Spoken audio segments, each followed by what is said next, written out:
Versus the HR generalist who's been doing it for 25 years is probably not the right person to recruiting Gen Y. And I think that's a really critical point here is a lot of this stuff, people, you can't learn to act and communicate properly with this. The best strategy you can possibly do, and the strategy we've deployed, is we've tried to align our recruiters with the types of candidates they're going to be hiring. So it allows for a total level playing field, and the communication is that much more enhanced, and it's easy. So one of the next questions we had is a lot of people found that Gen Y candidates lack work experience, but they want those senior level positions. So how much time have you found that those types of candidates are actually willing to put in to gain that experience? That's a good question. This is Lindsay again. I can probably speak to this. I'm 21 years old and I'm already on my second job, so I've tried to quickly move through the ranks here, and sometimes it doesn't move along as quickly as you'd like it to. However, what is important to recognize about those candidates who are coming to you that want the senior level positions, those people have ambition and they have drive. And what you need to do is be able to understand how you can harness what they are bringing to the table and be able to leverage it. So, no, they're not going to walk in and get a VP position, but how quickly can you get them ramped up in learning from a base level and move them up through give them a challenge, tell them what their next job is going to look like and how quickly they can attain that. We're very goal-oriented, so if we can know what that path looks like and how quickly we can achieve things, we're going to stick with you longer. And I think being accountable for what you say, like if you actually tell somebody, okay, in 6 months, this is going to be your position if you do X, Y, and Z, if you follow through, that's amazing. When you don't follow through, that's when you're going to lose your employees, because that happens probably more often than we realize. And of course, there's always lateral moves, which are definitely Gen Ys are attracted to, as long as we're keeping them busy, keeping them interested. I think it's just as important. Definitely. This group of individuals is extremely high maintenance, right? Not the good individuals on this call here, but Gen Y in general is extremely high maintenance. They need to be reassured on a daily basis if they're doing a good job. They need to be reassured on a daily basis of their growth opportunities in the organization. And it becomes it is a lot of work. And I know Corey can speak to this because he's got a little more experience than I do around this type of stuff. But it's not something where you issue out the email or issue out some standard memo and you've done your job. It's just a very high maintenance group of individuals that have very high expectations from their employers. Sometimes are almost impossible to meet, which is the reality.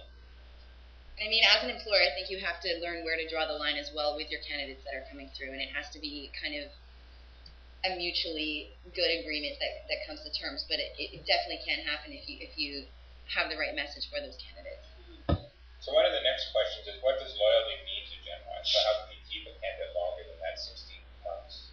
I think we just touched on that. I think keeping them busy and keeping them motivated within their own job is a way to really keep people longer in their job, and to give them definitive goals that they can actually reach, and they're not just kind of dangling a carrot in front of them, promising them something that's never really going to come to fruition. And it's Lindsay again. I'm just going to sort of touch on what Steph said as well as what Cam said. To put it really bluntly, loyalty means nothing to our generation. The idea of being with an organization for 3 to 5 years, that seems like an eternity to me. If I can't, it does, and if I can't achieve things in what the company needs from me and what I can bring to the organization, if that's going to take 3 to 5 years to achieve it, well, I might look elsewhere. It's just that kind of simple. So another question we've got is, what is Gen Y's view towards public sector and union opportunities? So a lot of what we've been talking about is for for-profit organizations that are private. But what about unions and public sectors? From my perspective personally, I don't look at government or union jobs as Gen Y friendly. That's a personal perspective. My dad has worked for the government for 30 years, and when I told him when I was graduating university that, Dad, maybe I should work for the government, he told me absolutely no. So I think that's a message that goes to a lot of people, that it's like, okay, well, you're not going to make as much money. And unions, on the union topic, I think a lot of people do want to work for unions. A lot of people want to get into trades because it's an easy way to make a lot of money in a hurry. So I think that union opportunities are really attractive to people, depending on what type of union you're getting into, and if it's, whether it's, a union in a grocery store or a union in a trade, it makes kind of a big difference. And now I think a lot of the ways that unions are set up, it's not as easy to make the same kind of income that it was maybe 20 years ago, 15 years ago. But I think for the most part, it's not even about where you're working, it's about that message that the employer is giving you about how exciting it is to work there. It doesn't really matter whether it's union or if it's public or private sector.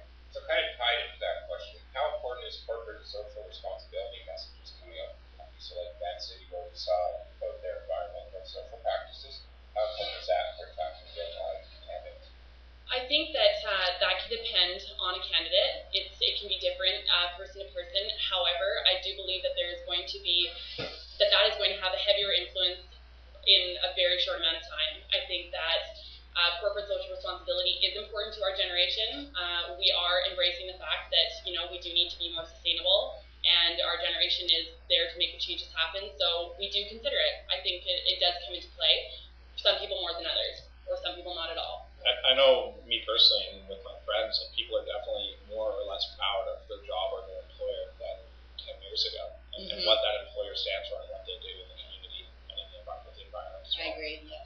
And on that note, I mean, getting involved in the community or starting, some kind of sustainability program, that's a great way of engaging employees who maybe they're not so engaged in the office, and they're kind of quiet, and give them the opportunity to be the project manager of the green team, and you never know what's going to come from them, So it's a way of engaging some employees you already have existing in your organization as well. So down to the last two questions. So one question came in is, do Gen Y candidates find it creepy that you're on Facebook trying to recruit them?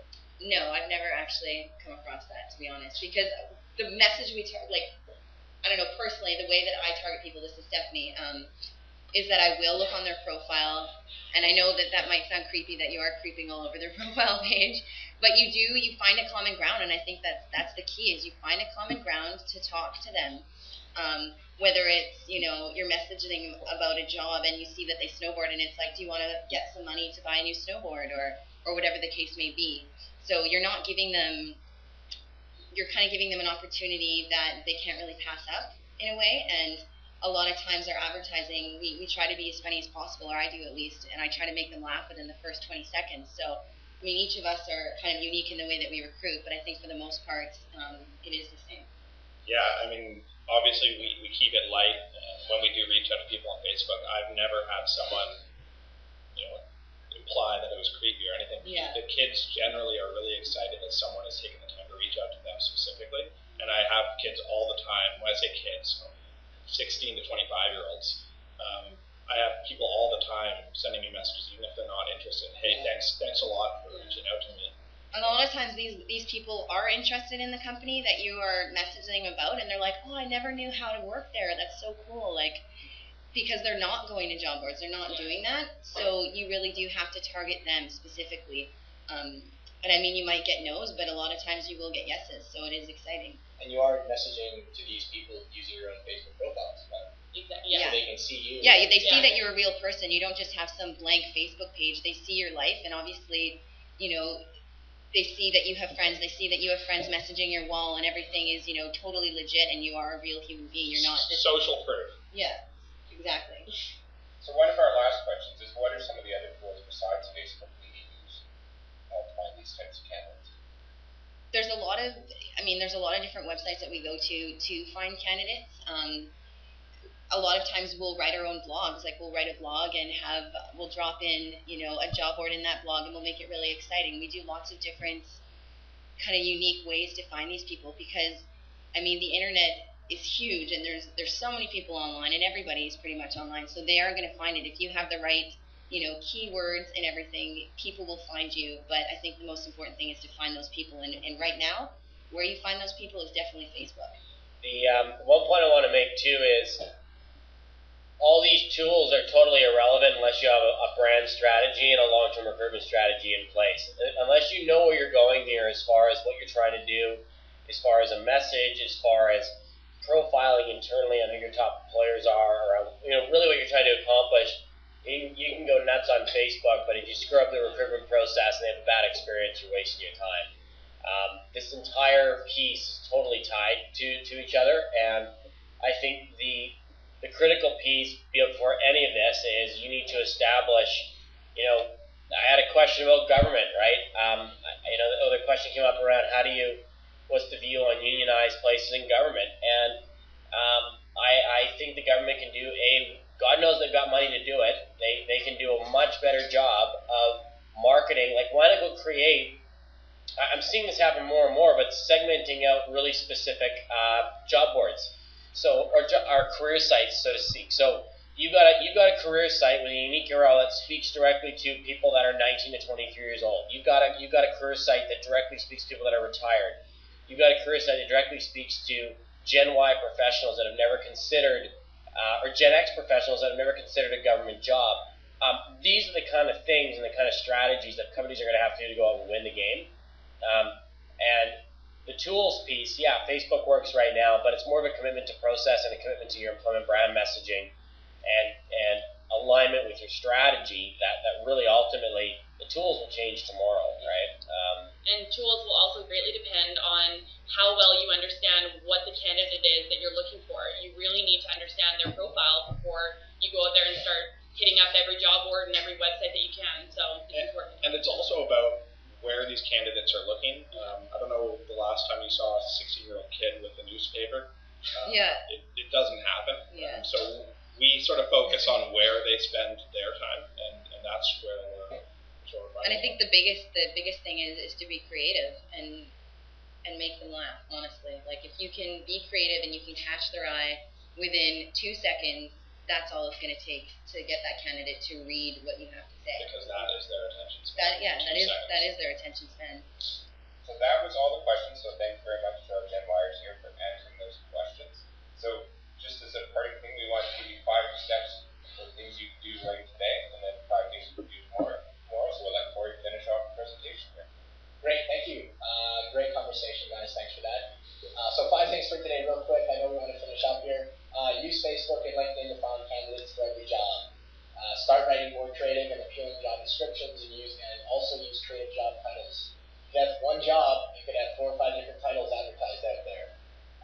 Review your screening questions. We spoke about this in depth before. The screening questions can be used as conversations and storytelling sessions rather than just to weed people out.